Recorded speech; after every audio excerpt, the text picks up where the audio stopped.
박형준의 생각TV. 여러분 안녕하십니까?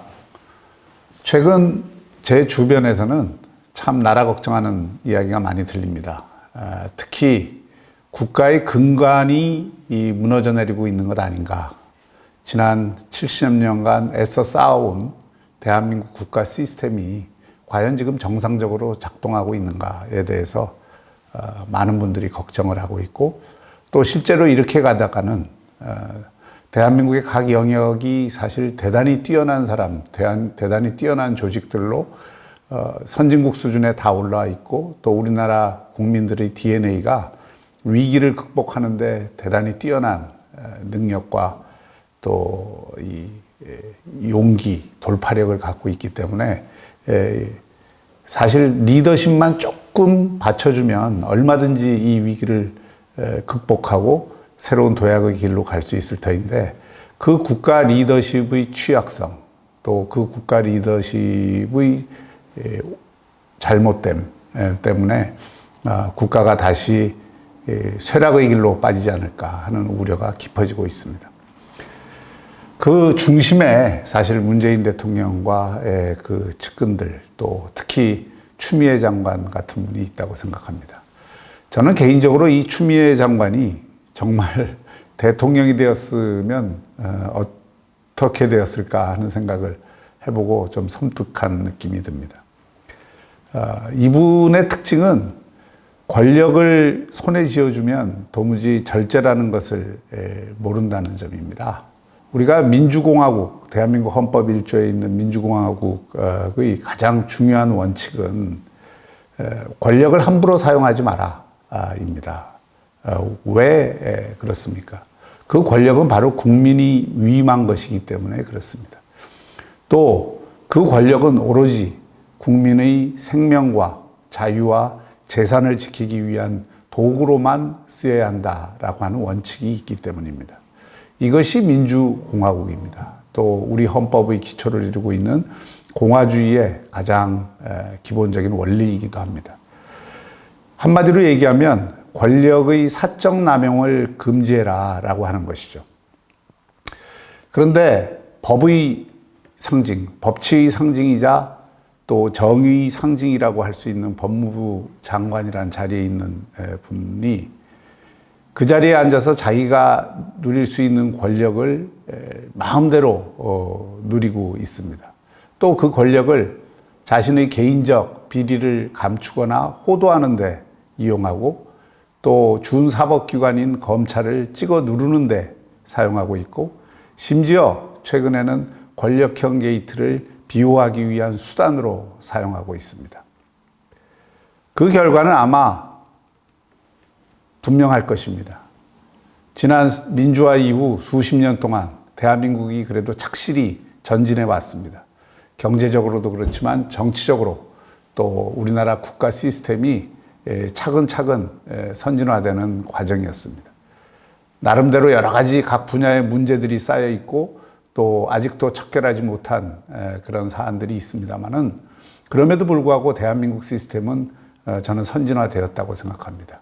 그 대한민국 시스템의 선진화라고 하는 것은 각 조직이나 영역, 기관들이 자기 할 바를 알고, 또 자기의 권한과 역할을 넘어서서 과도하게 권력을 휘두르지 않고, 또 서로가 견제를 하고 감시할 수 있는 그런 시스템을 만들어 온 과정이었습니다.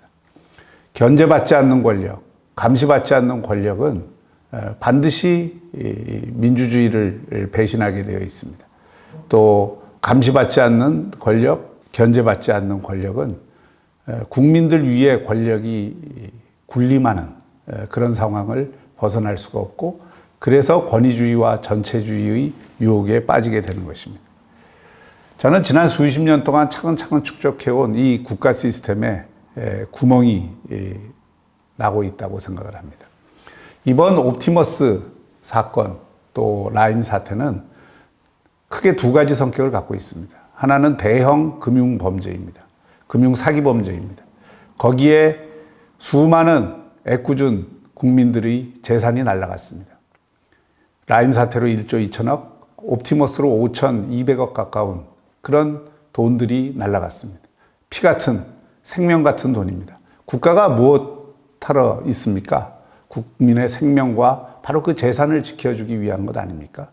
그 대형 금융범죄는 다 권력기관들과 날줄시줄로 연결이 되어 있습니다. 그 권력기관들이 적극적으로 사기를 친 것은 아니지만 이 사기를 치는 집단을 비호하거나 방조하거나 또는 감시를 소홀히 하거나 또는 더 나아가서는 그들과 결탁이 돼서 이 범죄를 저질렀습니다. 옵티머스 사건의 이혁진이 누구입니까? 바로 문재인 대통령의 측근이라면 측근 아닙니까? 민주당의 지구당 위원장을 맡았고 캠프에서 중요한 역할을 맡았고 금융 관계자들을 동원할 수 있는 그런 자리에 있었던 사람 아닙니까? 이 사람이 만든 펀드, 그리고 그 펀드가 공공기관의 채권을 사들이는 펀드이기 때문에 안전성이 가장 높다고 선전을 해놓고 단 1원도 공공기관의 매출 채권을 사지 않았습니다. 그리고 엉뚱한 곳에 소위 사기성과 투기성이 높은 곳에 돈을 흘려보내서 사실상 돈을 빼돌리고 그 돈은 지금 어디로 갔는지 자취가 모연합니다.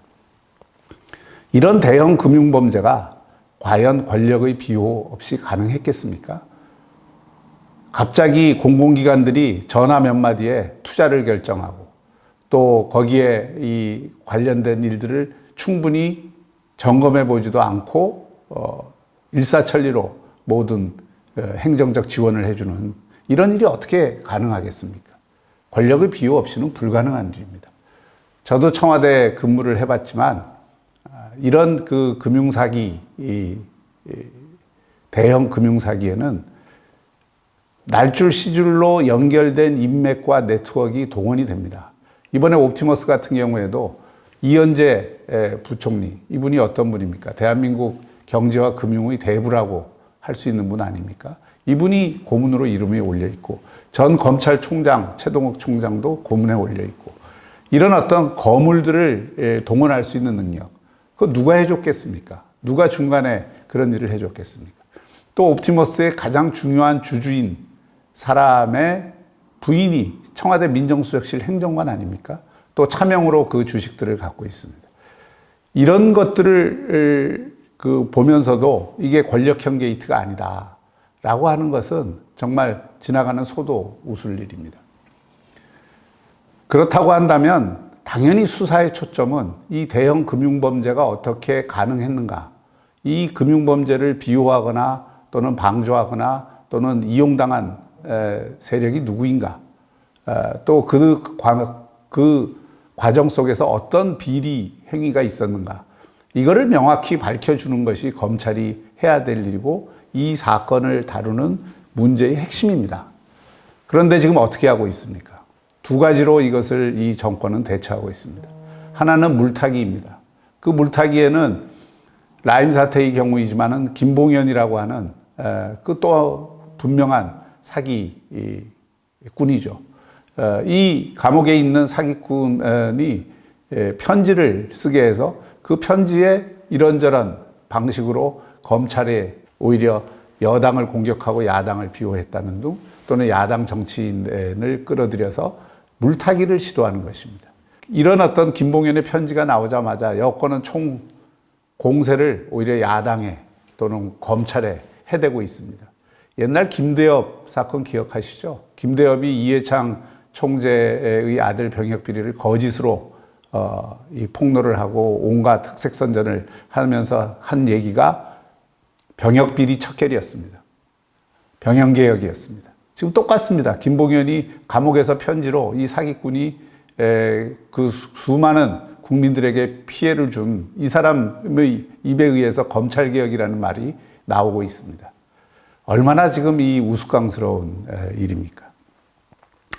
저는 이 사태를 보면서 이 정권이 정말 소피스트들이다 라는 생각을 갖지 않을 수 없습니다. 대단한 소피스트들입니다.